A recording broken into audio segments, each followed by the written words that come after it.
Hi, I'm Genevieve, and you're watching Tell Your Story. We took a trip to Methuen, Mass. To visit BCAM's own Kelsey Davis. She is the shift supervisor at a local ice cream shop. Here's the scoop. Hi, welcome to the barn at Man Orchards. How can I help you?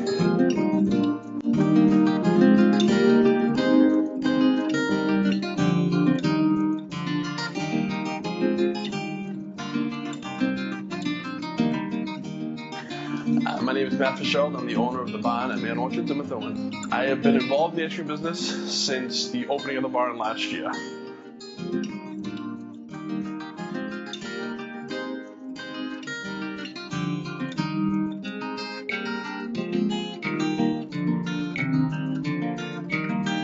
So the barn opened last spring, and the actual building was built in the 1940s where it was an ice cream stand, and it was located down the street.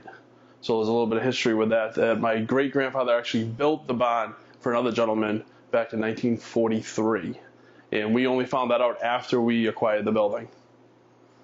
So when we started, Giffords of Maine, the ice cream that we use, they gave us a baseline for what they tell all of their stands to start with. And once we opened right away, our customers told us what they like, what they don't like. And about a week or two in, we knew what to order and basically how much to have on stock at one time. Starting an ice cream stand like this, it was a very different experience than I thought it would be. I've been in the food business my entire life. My family's done it, like I said, for 140 years now. But this is definitely something different. People are happy when they come to buy ice cream, and they know what they want. They want good quality ice cream, a decent portion, and to not pay an arm and a leg. So when going through the motions with it, it was a lot of new equipment, and a lot of new staffing, just the simple logistics of it. The hours are a lot different than our normal hours. You're open a lot later at night, a lot later on weekends. So it's definitely a change and a big learning curve year one, but we feel we did a pretty good job with it. Matt explains the role Kelsey has at the barn and the significance of the title.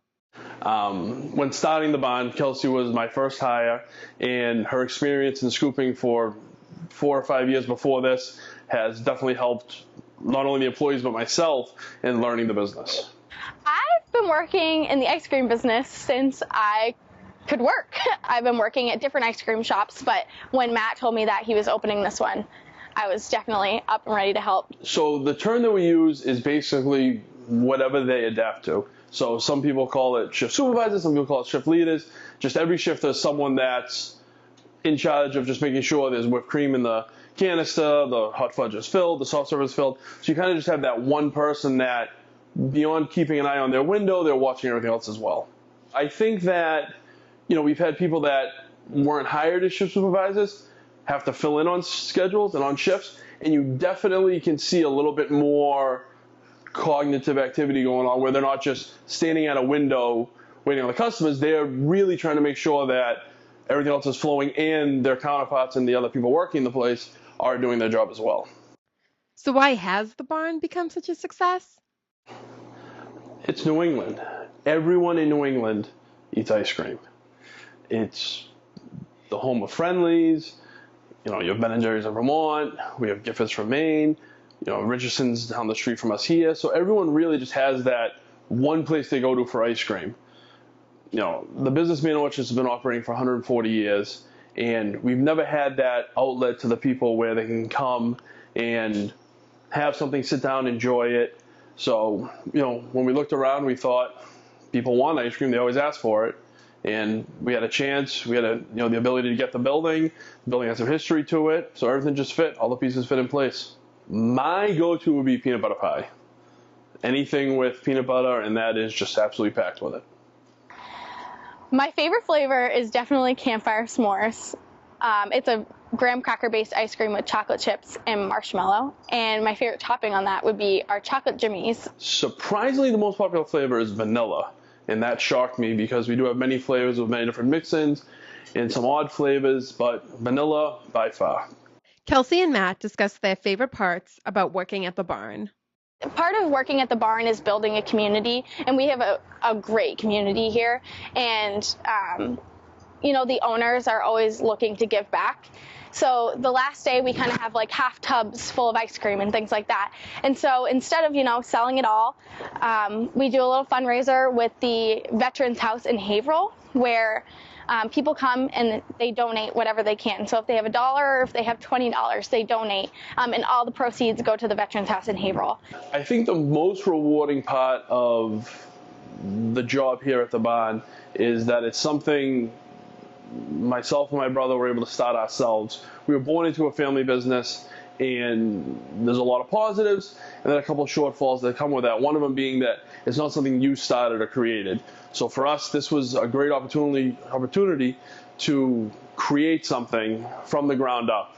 And I think that's really the biggest point that we've enjoyed with it, is that it's ours and we started it. Okay, so we're going to play a little game called Guess the Flavor, and we're going to test how well I know the ice cream I scoop weekly or every day in the summer. So let's get started.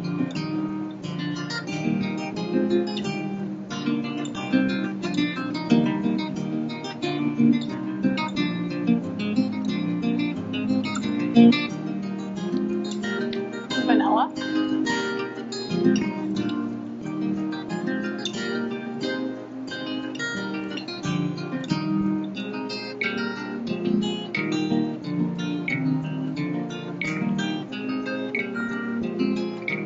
Mousse slide.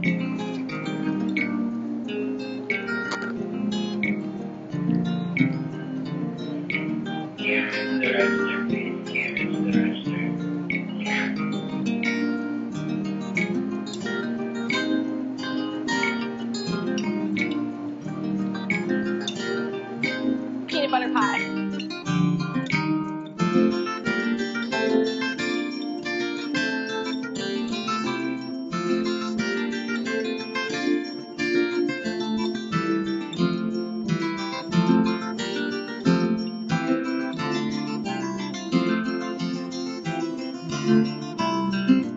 That's the scoop.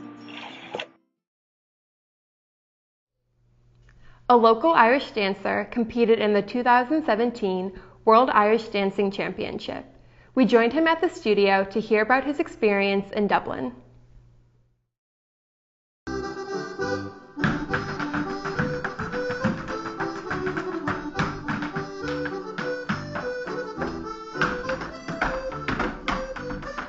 I got involved from school. They did a St. Patrick's Day show, and a bunch of girls and boys came out and danced for everybody. And then I went home and I said I want to do that. I compete with my age, like 11, U11 they call it, and I dance with either other boys or I dance with girls and boys. Recently, James competed at the 2017 World Irish Dancing Championship in Ireland. In Dublin, I danced 3 dances. 2 you automatically dance, and then 1 you have to get called back to dance. And I got called back for my set, and I did 3 sea captains. And then after that, they do awards, and they put the 2 screens up, and they list all the judges, and then they go down. And then if you're good at math, you can usually figure out who wins. And I got 8th out of, I think it was 43 people. Each year it's kind of different. You switch over dances. So usually you're all doing the same dances for your first 2. And then for your set, you can pick your own. You can really pick what design you want, but it's kind of pink, gold, and white, and the white comes down like this, and then there's like pink and gold, and like a star in the middle. For the worlds, you usually get, if you win, you get like a big globe, and then the top 3 get that, and then the 4th and 5th get the trophies, and then the rest of the top 10 gets like a little glass globe which has like Dublin and like kind of like the world symbol, and then they get like a world medal. James reflects on his favorite memory in his years of Irish dance. Probably going to worlds and all like the sightseeings and everything you get to see, and being up against like the best people in the world.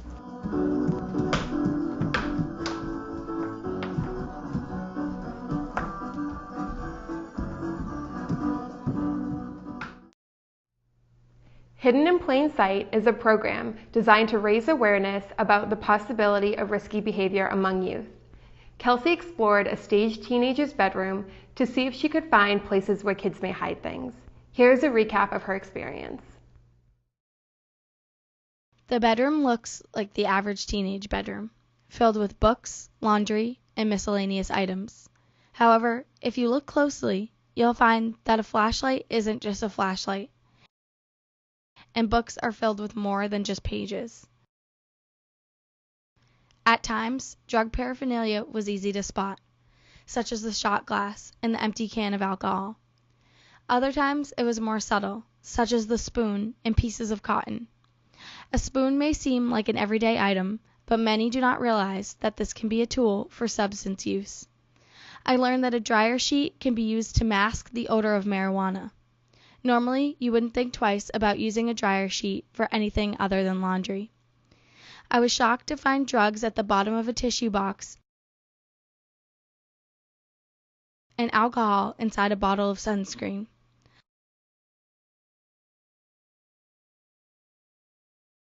I also wasn't expecting to find drug paraphernalia inside of a CD case. I was surprised by the in-depth planning that goes into hiding substances. The program opened my eyes to where items may be hidden in plain sight.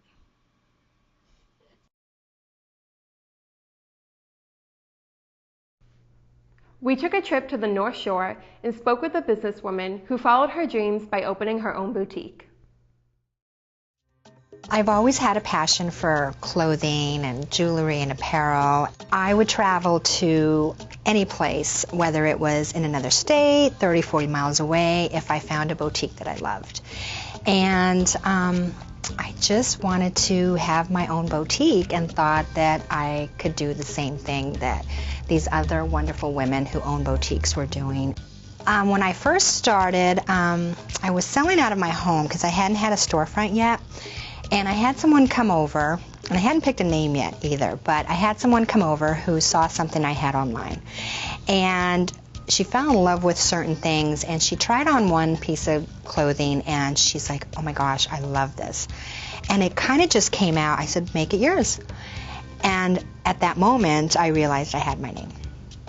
So boutiques are unique because they have items that are typically not found in a department store. I focus on finding fresh, trendy, affordable items that I can offer to women.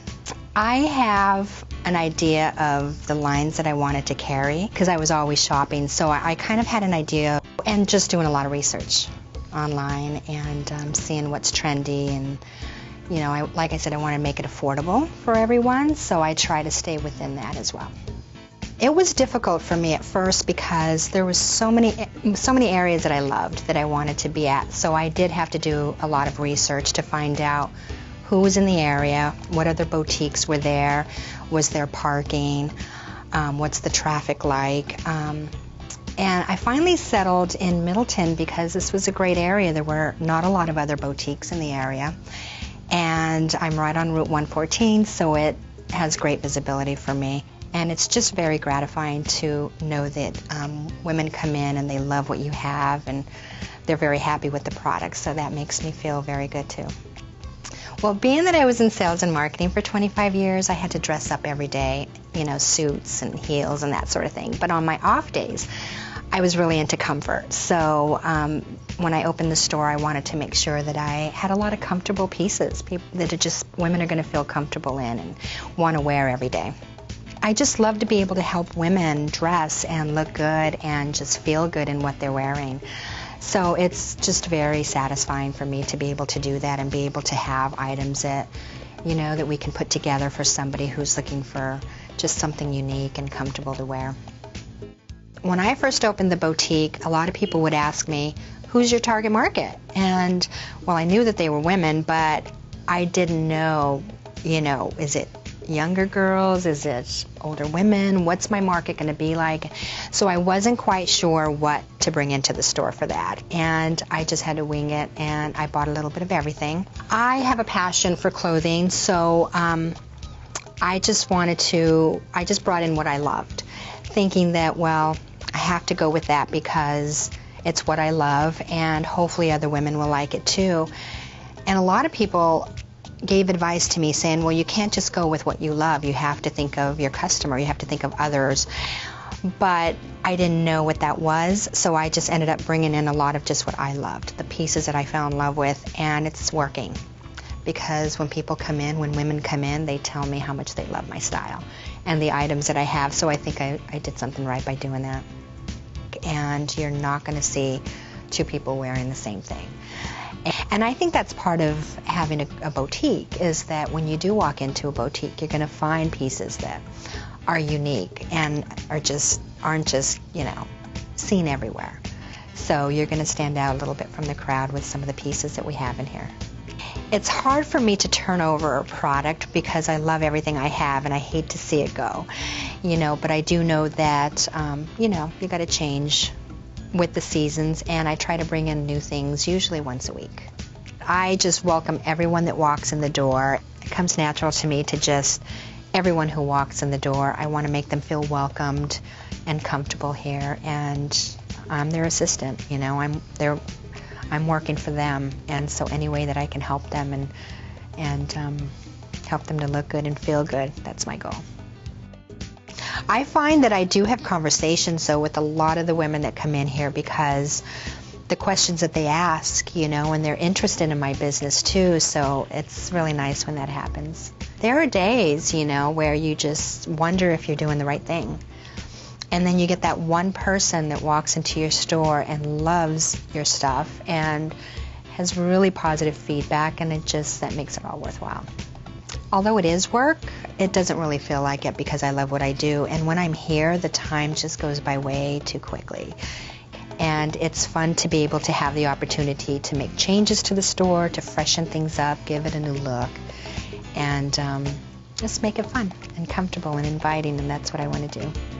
I think it's hard for anyone to start a business, and I think being a woman, you know, sometimes you feel you can't do it yourself, and that was a lot of what I was feeling at the beginning was, you know, I'm not married, I'm single, and I'm putting everything into this business, and I knew it was going to be hard, but it's so rewarding. It's my dream, so I love it, and if you have a dream, I think you just really need to go for it and just see if it works for you.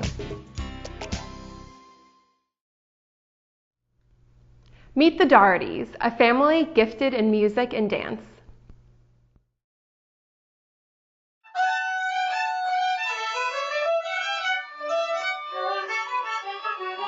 Well, we started when we were 3.5, 4 years old. Our dad plays music, and then I guess our mom and dad just wanted us to start playing.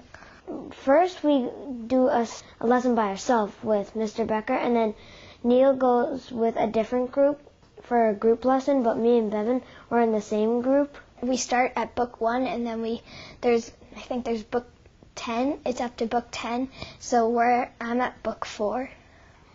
It kind of is hard to learn them because I'm not used to playing hard ones because I just finished book 1. We go to the studio on every Saturday, and then here we practice about 20 minutes every day. There's 2 recitals each year, and there's a group recital when everyone plays, and then there's a solo recital when you're the only one that plays. I'm gonna play the 2 Grenadiers, and I'm working on the song after that.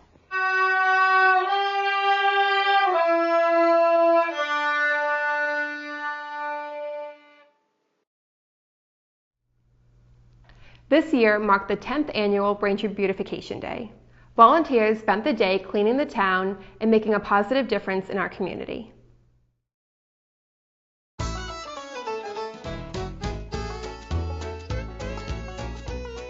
Hi, this is Mayor Joe Sullivan. Glad that BCAM can join us today on our 10th anniversary celebration of Beautification Day here in our town of Braintree. This is a program that we initiated with the start of the new government. The Rotary Club had done some work in this area. We joined with them, and here we are a decade later, and it's grown significantly. Girl Scouts, Boy Scouts, residents, families, all gathering this morning, first Saturday in May. So it's really a great day for us, and it really does underline the importance, not only in terms of giving back to the community, but also beautifying it, taking steps to make sure that we present well, not only for ourselves but to others. And so Beautification Day should be each and every day, but particularly on the first Saturday in May. So we're here at Sunset Lake. Thankfully it's not raining. It's turning into a pretty nice day. We're just making sure the beach is ready for use over the course of the summer. Getting all the rocks or bottles or trash or kind of branches, twigs that fell down over the winter, cleaning them all up, raking it up, making sure that the beach is ready for use. I think this betters the town of Braintree.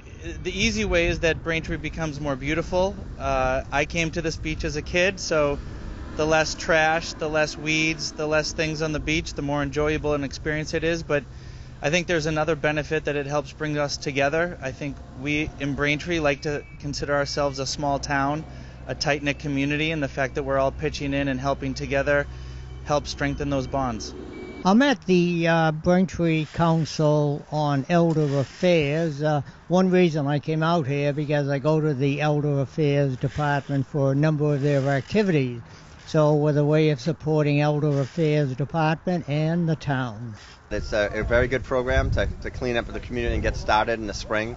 So when everybody does spring cleaning, to have this ability to clean up the town and make it looking more nicer for the summer months and get it all ready when everybody else is normally doing cleanup as well. So I think that helps out a lot and gets everybody in the spirit of the summer coming up and all the activities and events we have. So it's a really good spring into summer.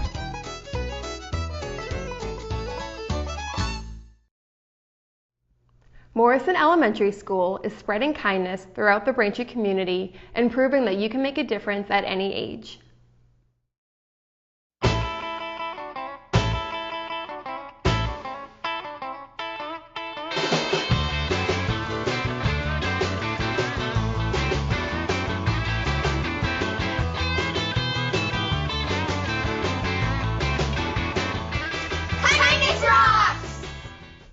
We're really excited at Morrison for the Kindness Rocks project. A few teachers, including myself, had seen this in other communities and online, and we're always looking for a chance to teach our kids, aside from academics, life skills like kindness, and that it doesn't take much money or much time or effort to make someone smile. I wrote Be Kind to One Another because it's as simple as just being kind, and that can change the world if enough people do it. Well, the Kindness Rocks project is a project that makes everyone happy. So people, they write something really happy or joyful on a rock, and then they walk around town or something and drop it somewhere. I wrote Let Your Inner Self Shine because I thought that being you is just awesome and that you shouldn't change yourself and let yourself shine through.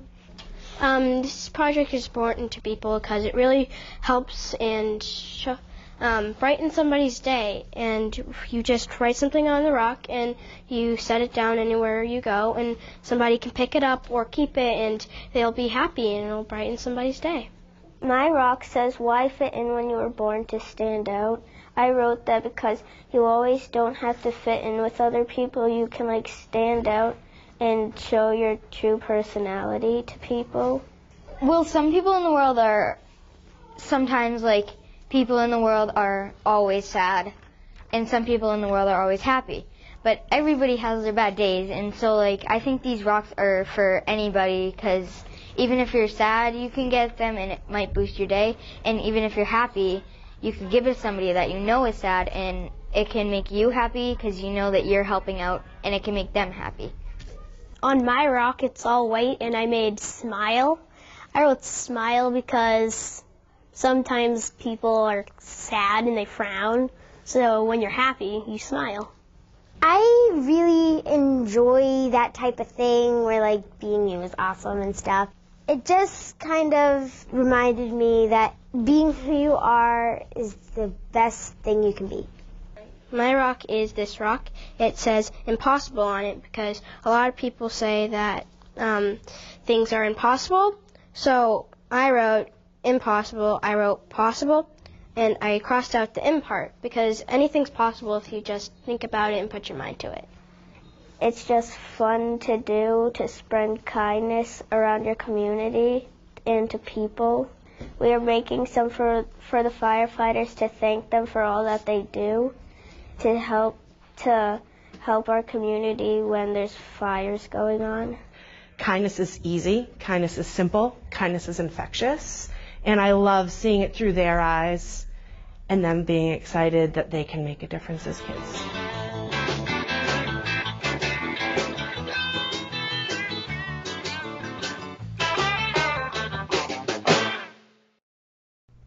You don't have to attend Morrison Elementary School to take part in this project.